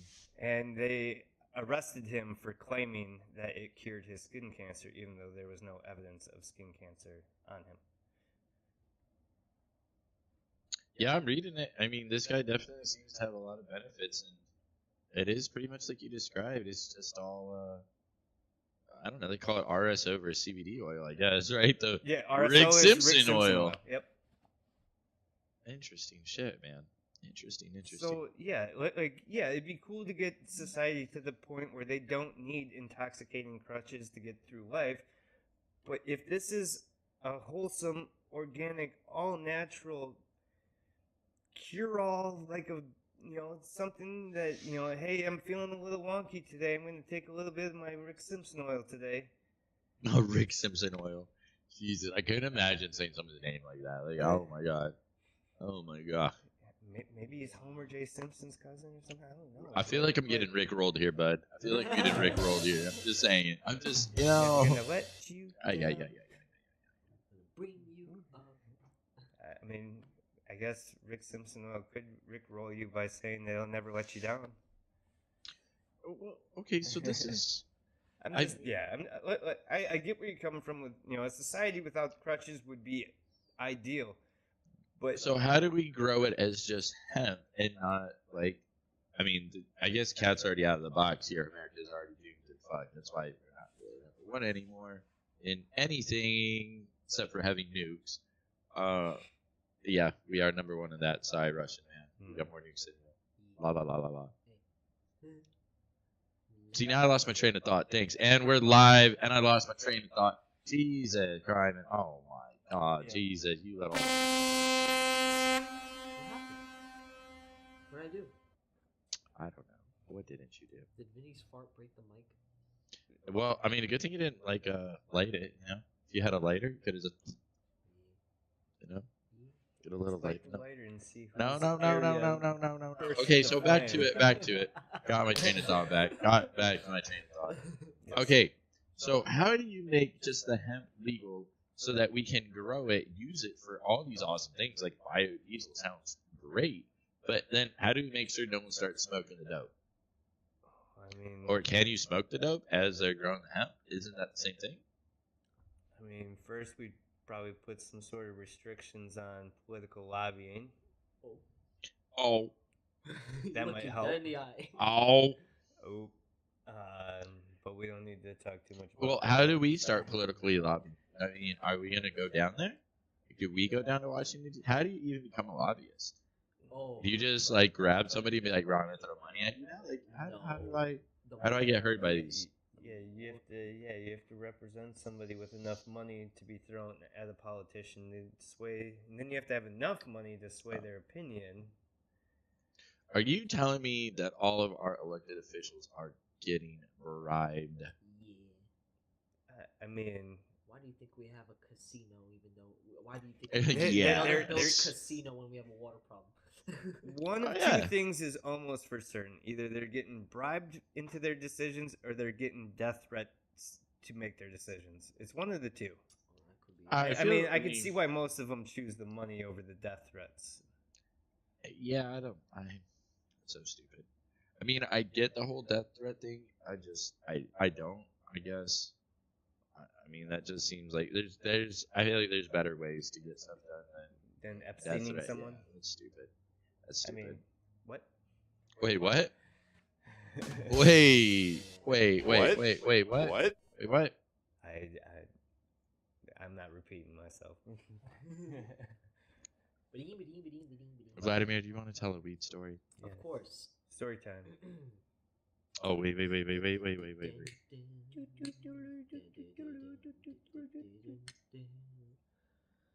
are live here in Las Vegas, bringing you the news for the news. Not in the nude. I don't know. So, back in New York, I used to make some really good brownies, and my secret was I left the weed in the crock pot for 3 to 4 days, and The crock pot. How'd you get that Are idea? you admitting to illegal no, I didn't sell my brownies. I gave them away because I feel as though that we don't have enough love in this world, that sharing a bit of happiness goes a long way. So, that being said, half of drug arrests in the United States today are for possession, well, not selling. well, that's their problem. I just like my brownies because Okay. I wanted to go on a plane and fall asleep and not have to worry about being 50 bajillion sky miles in the air. You know, I just want to pass out and then, you know. So you and- joined a different Mile High Club. Yes. Oh, let me write that down. Oh. So Oh. the point is, The Flying High Club. my little brownies, I just gave them to my friends and hung out, and they loved it. They loved it.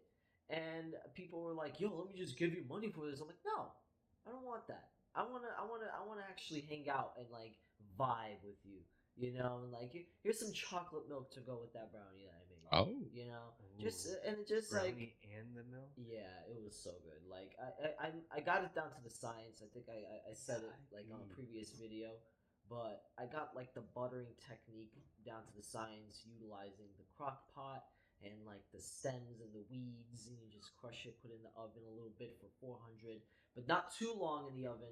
Take it out, give it a little shuffle, put it in the crock pot, put the oil, butter, whatever.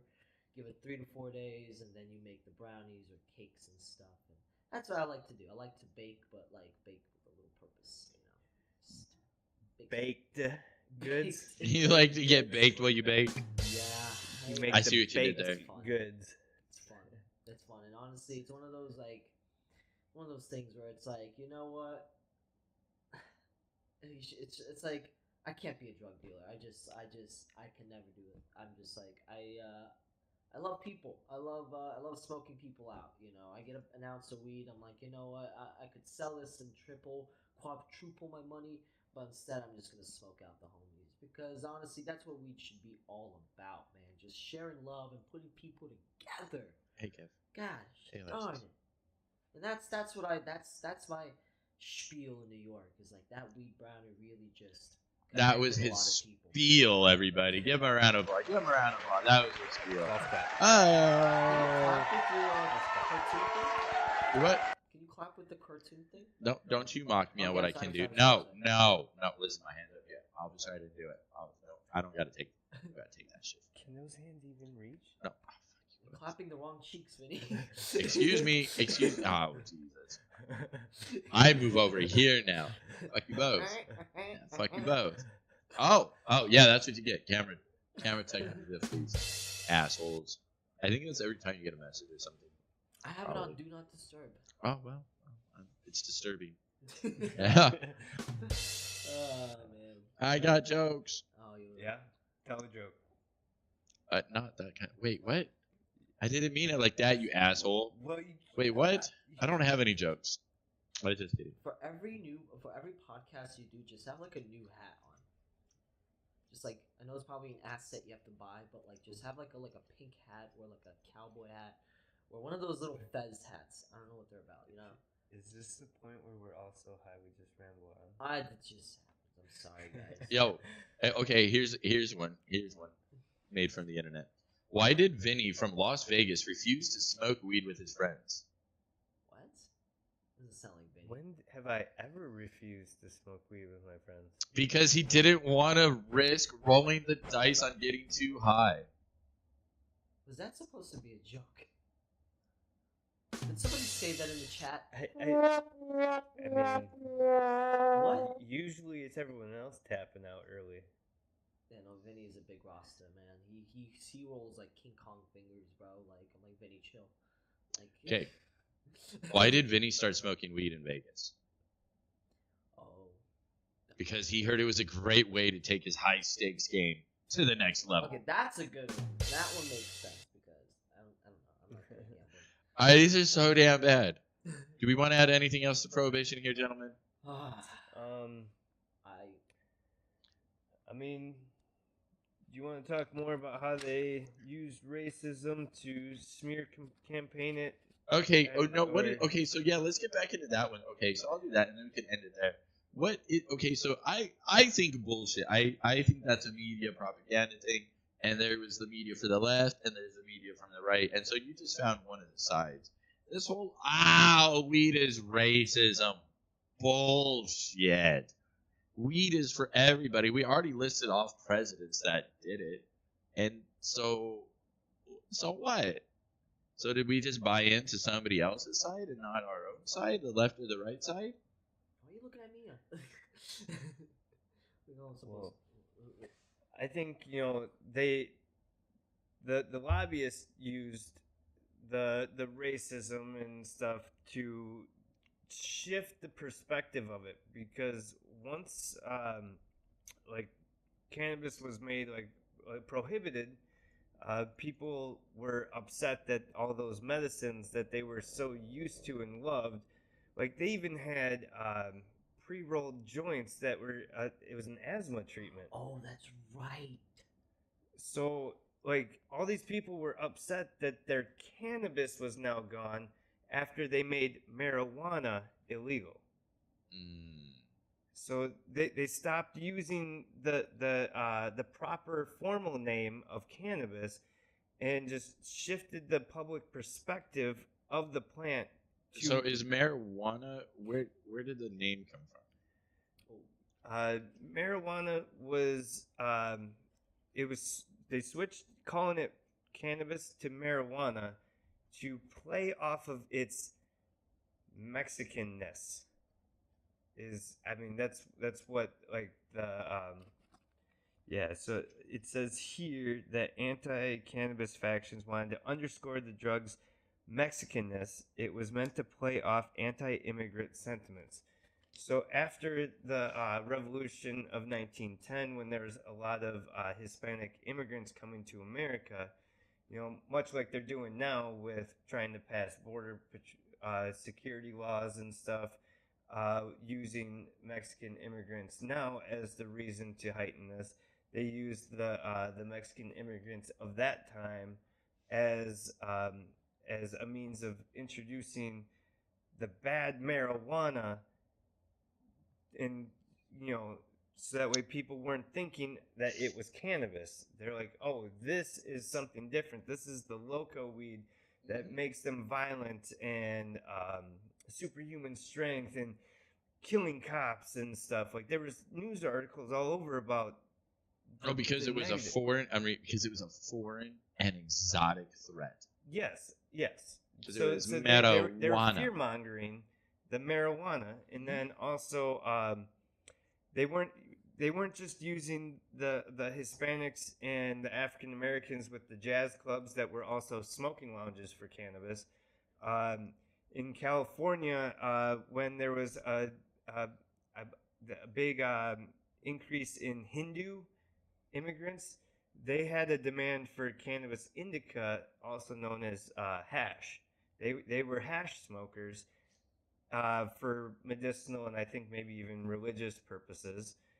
And so Californians used the prejudice and racism towards the Hindus, the Mexicans, and the African Americans to change the public opinion of marijuana, which many of these people who then were against marijuana did not realize that it was the same cannabis medicines that they'd been taking. And they had no idea what they just got talked into, right? Yeah. So it was. And do you think that that's okay? So that's more what I'm saying. Is so do they just take advantage of dumb people? 1930, the education level of people is way worse. So do they just not know that marijuana and cannabis and hemp were all the same? Yeah. That's basically what happened is they introduced this new plant, marijuana, that was terrible and bad and had nothing good, and just you know, like I believe it was in the Reefer Madness where like they touched on like made like African Americans want to sleep with white women, and so For the aphrodisiac. yeah. Well, okay, so I mean, I'll say it. I mean, it is what it is. Yo, I get super horned up when I'm on weed brownies. I don't know what it is.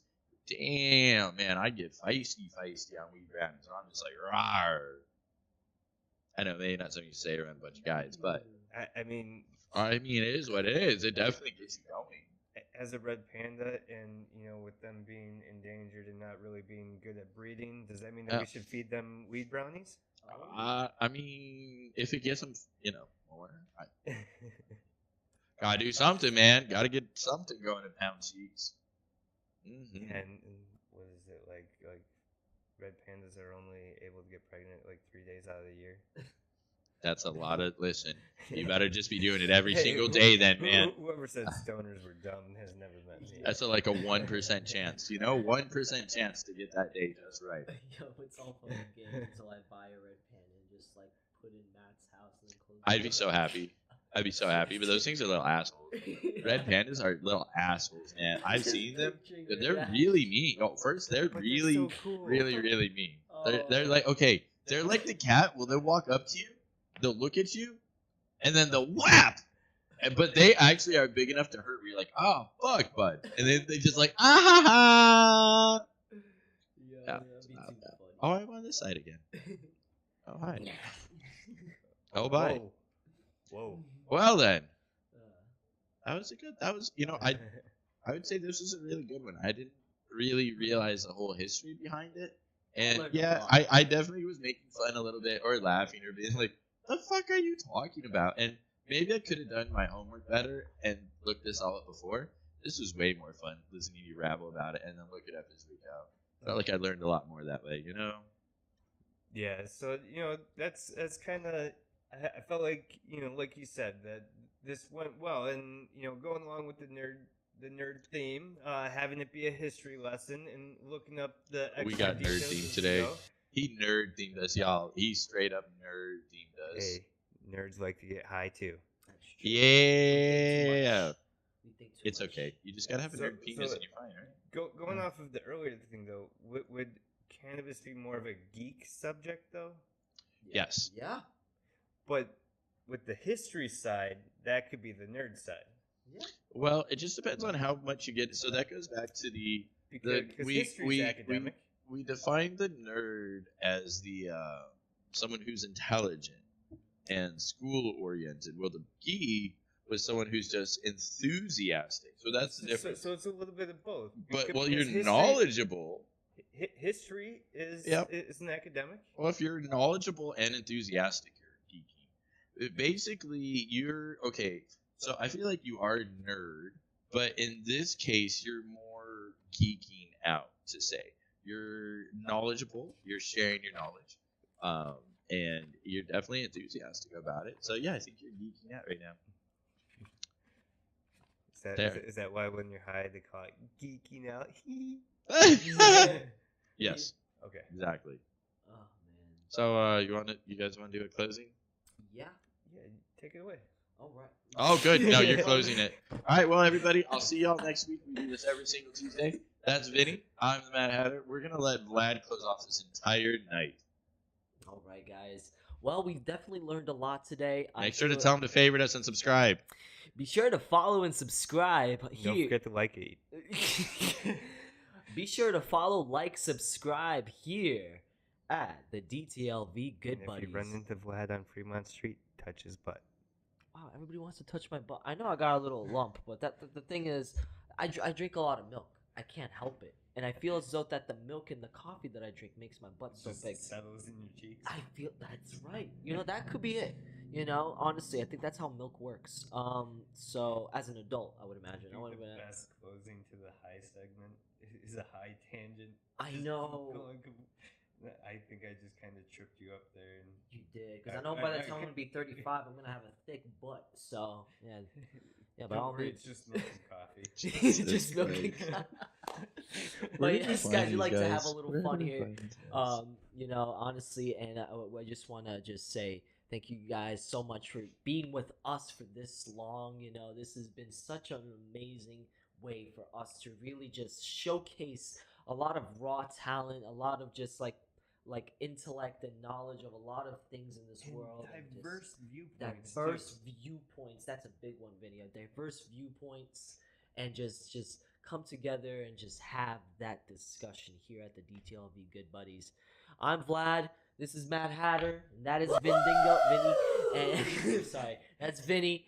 So Vinny Stoner on Instagram. Oh, and see, it's in his name too, guys. So thank you guys so much for watching. Stay tuned. We're gonna have more episodes coming soon.